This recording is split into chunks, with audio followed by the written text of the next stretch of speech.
ప్రపంచంలోనే అత్యధిక యువ జనాభా కలిగిన దేశం భారత్. 65% జనాభా 35 ఏళ్లలోపు వారే. అంటే అపార శ్రామిక శక్తి అందుబాటులో ఉన్నట్లు లెక్క. అయితే ఇది నాణ్యానికి ఒకవైపే.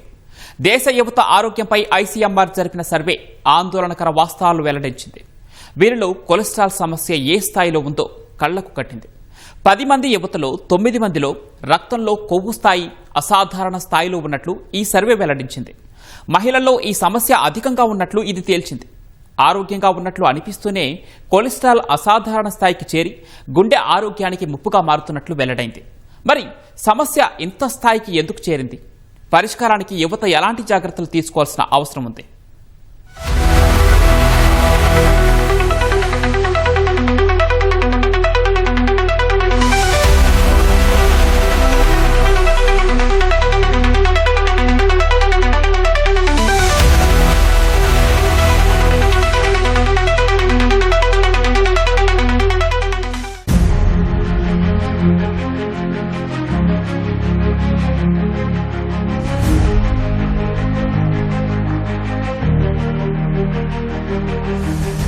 సాంకేతికత ఎంతో అభివృద్ధి చెందుతోందని మురిసిపోతున్నా ఆరోగ్య పరిరక్షణ మనుషులకు ఎప్పుడూ ఓ సవాల్గానే ఉంటూ వస్తోంది. కొత్త కొత్త వ్యాధులు, అనారోగ్య సమస్యలు పుట్టుకొస్తూ మనుషుల జీవితాలను దెబ్బతీస్తున్నాయి. వాతావరణ మార్పుల ప్రభావం పెరిగిన తర్వాత సమస్య మరింత ఆందోళనకరంగా మారింది. ఇదే క్రమంలో భారత వైద్య పరిశోధన మండలి ఐసీఎంఆర్ దేశవ్యాప్తంగా నిర్వహించిన సర్వే ఆందోళనకర వాస్తవాలను వెల్లడించింది. దేశ యువతలోని 10 మందిలో 9 మంది అసాధారణ కొవ్వు స్థాయిని, అంటే అధిక కొలెస్ట్రాల్ ను కలిగి ఉన్నట్లు ఈ సర్వే తేల్చింది. అంటే 87.3% మంది ఈ సమస్యతో బాధపడుతున్నట్లు లెక్కగట్టింది. దీని అర్థం ఇంతమందికి గుండె జబ్బుల ముప్పు పొంచి ఉన్నట్లు లెక్క.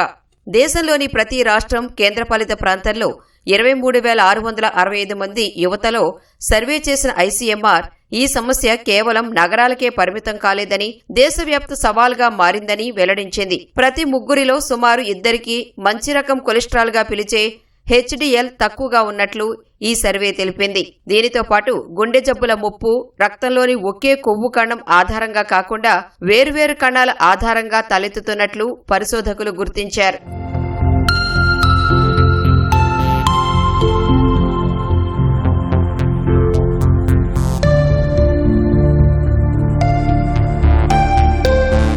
ఐసీఎంఆర్ నివేదికలోని అంశాల గురించి మరింత లోతుగా తెలుసుకునే ముందు అసలు కొలెస్ట్రాల్ అంటే ఏంటి, అది మన శరీరానికి చేసే మంచి చెడ్డలు ఏంటి అన్న విషయాలను తెలుసుకోవాలి.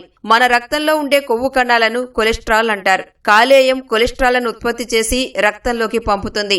మనం తీసుకునే ఆహారం ద్వారా కొంత కొలెస్ట్రాల్ రక్తంలోకి చేరుతుంది. ఇది మనం తిన్న ఆహారాన్ని జీర్ణం చేయడానికి ఉపయోగపడుతుంది. కొలెస్ట్రాల్ ఉంటే ఆరోగ్యానికి మంచిది కాదు అని చాలా మందిలో ఉండే అపోహ.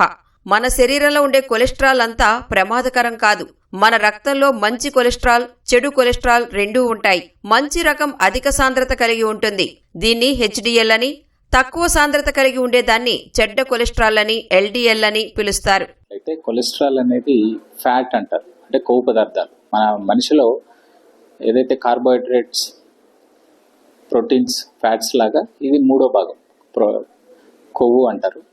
అయితే ఇందులో మనకి ఎన్ని రకాలు ఉంటాయంటే, మనకి కొలెస్ట్రాల్ మనం బ్లడ్ టెస్ట్ చేసుకున్నప్పుడు అందులో టోటల్ కొలెస్ట్రాల్ ఉంటుంది, LDL cholesterol, HDL, VLDL and triglycerides అనే రకరకాల కొలెస్ట్రాల్స్ ఉంటాయి. అయితే టోటల్ కొలెస్ట్రాల్ అనేది చాలా ఇంపార్టెంట్.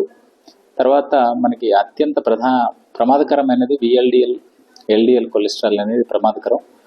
కొవ్వు ముందే పెరుగుతుంది అని సూచించేది ట్రైగ్లిజరైడ్స్. చెడ్డ కొలెస్ట్రాల్ రక్తంలో పోగుపడి పూడికలుగా ఏర్పడుతుంది. దీంతో రక్తనాళాల లోపలి భాగం కుంచుకుపోయి రక్త సరఫరా తగ్గిపోతుంది. అంతేకాదు, పూడికలు హఠాత్తుగా వదిలై విడిపోతే రక్తనాళాల గోడ చిట్లిపోయి రక్తం గడ్డకడుతుంది. గుండె, మెదడుకు రక్తాన్ని సరఫరా చేసే నాళాల్లో ఇది జరిగితే గుండెపోటు, పక్షవాతానికి దారితీస్తుంది. కాబట్టి అధిక కొలెస్ట్రాల్, ముఖ్యంగా ఎల్డిఎల్ తగ్గించుకోవడం చాలా ముఖ్యం. నివారించుకోదగ్గ ప్రధానమైన గుండెపోటు ముప్పు కారకాల్లో అధిక కొలెస్ట్రాల్ ఒకటి. ప్రమాదకర విషయం ఏమిటంటే, కొలెస్ట్రాల్ ఎక్కువగా ఉన్న లక్షణాలు అరుదుగా కనిపిస్తాయి. ఐసీఎంఆర్ తాజాగా జరిపిన సర్వే కూడా ఇదే విషయాన్ని వెల్లడించింది. చాలా మందిలో ఎలాంటి లక్షణాలు ఉండవు. గుండె జబ్బుల బారిన పడ్డాక లేదా ఇతరత్రా అనారోగ్య సమస్యల సమయంలో పరీక్షలు చేయించుకున్నప్పుడు అధిక కొలెస్ట్రాల్ ఉన్నట్లు బయటపడుతుంది. వాస్తవానికి ఐసీఎంఆర్ యువతలో అధిక కొలెస్ట్రాల్ సమస్య ప్రమాదకర స్థాయిలో ఉన్నట్లు తేల్చినా ఇంతకు ముందు కూడా ఈ విషయం బయటపడింది. రక్తనాళాల్లో కొవ్వు పోగుపడటం అనేది ఏ 60 ఏళ్ల వయసులోనో 70 ఏళ్లలోనో జరగదు. యుక్త వయసు నుంచి, ఆ మాటకు వస్తే బాల్యం నుంచే మొదలవుతుంది. అందువల్ల అంతా బాగానే ఉంది అనుకోకుండా అప్పుడప్పుడు కొలెస్ట్రాల్ పరీక్షలు చేయించుకోవడం ఉత్తమం. గుండె జబ్బు ముప్పు కారకాలు కలిగిన వారు మరింత తరచూ పరీక్షలు చేయించుకోవాలి.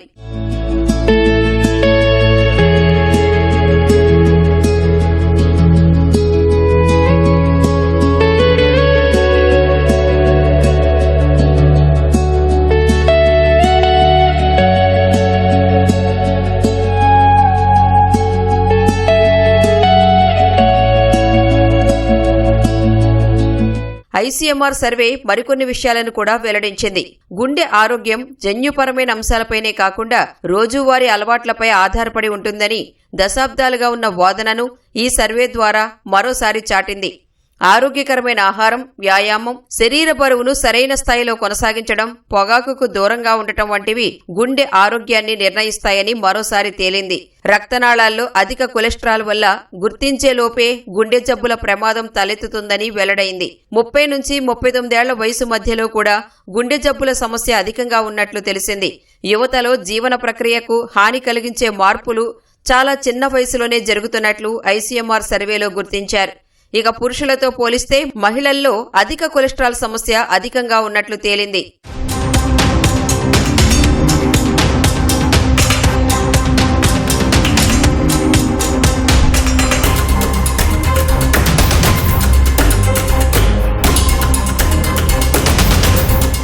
యువతలో కొలెస్ట్రాల్ ముప్పుపై ఐసీఎంఆర్ నివేదిక నేపథ్యంలో వీరు ఇప్పటినుంచే జాగ్రత్తలు తీసుకోవడం ఉత్తమం. కుటుంబంలో ఎవరికైనా గుండె జబ్బులు వచ్చి ఉన్నట్లయితే 9 నుంచి 11 ఏళ్ల వయసు నుంచే ముందస్తు కొలెస్ట్రాల్ పరీక్షలు జరిపించడం మంచిది. ఇది కాస్త ఆశ్చర్యంగా అనిపించినా లక్షణాలు కనిపించడానికి చాలా ముందు నుంచే గుండె జబ్బు ఆరంభమవుతుంది. అధిక కొలెస్ట్రాల్ను ముందుగా గుర్తించడమే కాదు, వీలైనంత ముందే చికిత్స మొదలు పెట్టడం కూడా ముఖ్యమే. చెడ్డ కొలెస్ట్రాల్గా పిలిచే ఎల్డీఎల్ ఎక్కువగా ఉంటే 30 ఏళ్ల నుంచే చికిత్స ఆరంభించడం మంచిది. మరింత ఖచ్చితంగా దీర్ఘకాలం కొనసాగించడం కూడా తప్పనిసరి. అదే సమయంలో కేవలం పరీక్షలు మాత్రమే సరిపోకపోవచ్చు. గుండెపోటు ముప్పును ఖచ్చితంగా గుర్తించడానికి అదనపు పరీక్షలు కూడా అవసరమవుతాయి. వీటిలో ఒకటి లైపోప్రోటీన్ ఏ. ఇతరత్రా కారణాలతో సంబంధం లేకుండా ఇది కూడా గుండెపోటుకు దారితీస్తుంది. ఇది మామూలు కొలెస్ట్రాల్ పరీక్షలతో బయటపడదు. మరో పరీక్ష అపాబ్. ఎల్డీఎల్ నిర్ణీత మోతాదులకు చేరుకున్న తరువాత కూడా పొంచి ఉన్న ముప్పును గుర్తించడంలో ఇది దోహదం చేస్తుంది. వీటితో ఏ సమస్యలు వస్తాయని తెలుసుకున్నాం. మెయిన్ హైపోథైరాయిడిజంలో కూడా కొలెస్ట్రాల్ పెరిగే అవకాశం ఉంది. లేదు, ఆల్కహాల్ ఎక్కువగా తీసుకోవడం, వ్యాయామం లేకపోవడం, ఎక్కువగా కార్బోహైడ్రేట్స్ తీసుకోవడం, తరచూ కార్బోహైడ్రేట్ అవసరానికి మించి తీసుకున్నా కూడా శక్తికి అవసరమైన కార్బోహైడ్రేట్స్ చివరికి ఫ్యాట్గా మారుతాయి. మనం నార్మల్ తినే రైస్ కూడా అదనమైతే అది కొవ్వుగా మారుతుంది. సో ఎంత అవసరమో క్యాలరీలు, మన శరీరానికి ఎంత అవసరమో క్యాలరీలు అంతే ఆహారం తీసుకోవాలి. అది కార్బోహైడ్రేట్స్ కానీ, ప్రోటీన్ కానీ, ఫ్యాట్ కానీ. ఫైనల్గా దీన్ని ఎలా తగ్గించాలి అని మనం అనుకున్నప్పుడు దీన్ని కొవ్వుని తగ్గించేది ఏదైనా కూడా ప్రధానంగా మన బాడీలో ఎలాగైతే తింటున్నామో దాన్ని ఖర్చు చేసేది కూడా చేయాలి. మనం తినేది సరిగా ఖర్చు చేయకపోతే అది ఫ్యాట్గా మారిపోతుంది. సో వ్యాయామం అనేది వారానికి రోజుకి 30 నిమిషాల చొప్పున 5 రోజులు కనీస వ్యాయామం చేస్తే మనం ఈ యొక్క అదనపు క్యాలరీస్ని కరిగించుకోవచ్చు. 2 స్విమ్మింగ్ అనేది మంచి ఎక్సర్సైజ్. తర్వాత స్ట్రెస్ కూడా, కార్టిజాల్ పర్టికులర్గా 40 ఏళ్ల పైన ఫీమేల్స్లో తొందరగా వాళ్ళు ఫ్యాట్గా ఎక్యుములేట్ కానీ కావడం కార్టిజాల్ హార్మోన్ సెక్రీస్ అవుతుంది. అది కూడా స్ట్రెస్ వల్ల, కుటుంబ బాధ్యతలు అవన్నీ. సో దాన్ని వీళ్ళు అధిగమించాలంటే మెడిటేషను, వాళ్ళకి కౌన్సిలింగ్, వాళ్ళకి ఎక్కువగా మహిళలకి హస్బెండ్ ద్వారా సపోర్ట్ ఇవి చేస్తే కూడా కొంతవరకు చాలా వరకు తగ్గుతుంది. యువతలో అసాధారణ కొలెస్ట్రాల్ సమస్యపై ఐసీఎంఆర్ సర్వే వెలువరించిన వాస్తవాలు కాస్త ఆందోళన కలిగించేదే అయినా ఈ సమస్యకు పరిష్కారం కూడా ఉంది. ముఖ్యంగా అలవాట్లు మార్చుకుంటే మన ఆరోగ్యం మన చేతుల్లోనే ఉంటుంది. ప్రధానంగా ఆహారం విషయంలో చాలా జాగ్రత్తలు అవసరం. వీలైనంత వరకు ఇంట్లో వండిన ఆహారమే తినాలి. కూరగాయలు, పండ్లు, గింజ ధాన్యాలు, చిక్కుళ్ళు, పప్పులు, నట్స్ ఎక్కువగా తీసుకోవాలి. నూనెలో బాగా వేయించిన సమోసాలు, పకోడీ వంటి వాటికి బదులు ఆయా కాలాల్లో దొరికే పండ్లు తినాలి. బాగా పాలిష్ పెట్టిన తెల్ల బియ్యంకు బదులు పట్టు బియ్యం, దంపుడు బియ్యం వాడుకోవాలి. మైదాకు బదులు గోధుమ పిండి వాడాలి. రోజుకు కనీసం అరగంట సేపు వ్యాయామం చెయ్యాలి. రాత్రిపూట 7 నుంచి 9 గంటలు నిద్రించాలి. మానసిక ఒత్తిడి తగ్గించుకోవడము కీలకమే. ఇక యువత ఎప్పటికప్పుడు కొలెస్ట్రాల్ పరీక్షలు జరిపించుకుంటూ వైద్యుల సూచనలు పాటిస్తూ ఉండాలి. అయితే ఆహార, వ్యాయామ నియమాలతో కొలెస్ట్రాల్ తగ్గే మాట వాస్తవమే అయినా ఇవి అందరికీ పనిచేయకపోవచ్చు. ఎందుకంటే శరీరంలో 25% కొలెస్ట్రాల్ మాత్రమే ఆహారం నుంచి అందుతుంది. మిగతా అంతా శరీరమే తయారు చేసుకుంటుంది. అందువల్ల కొలెస్ట్రాల్ను తగ్గించే స్టాటిన్లు అవసరమవుతాయి. డాక్టర్లు సూచించినప్పుడు వీటిని తప్పకుండా తీసుకోవలసిందే. అప్పుడే కొలెస్ట్రాల్ అదుపులోకి వస్తుంది. ఈ జాగ్రత్తలన్నీ పాటిస్తూ ఉంటే కొలెస్ట్రాల్పై విజయం సాధించగలం. కాబట్టి యువత పారా హుషార్.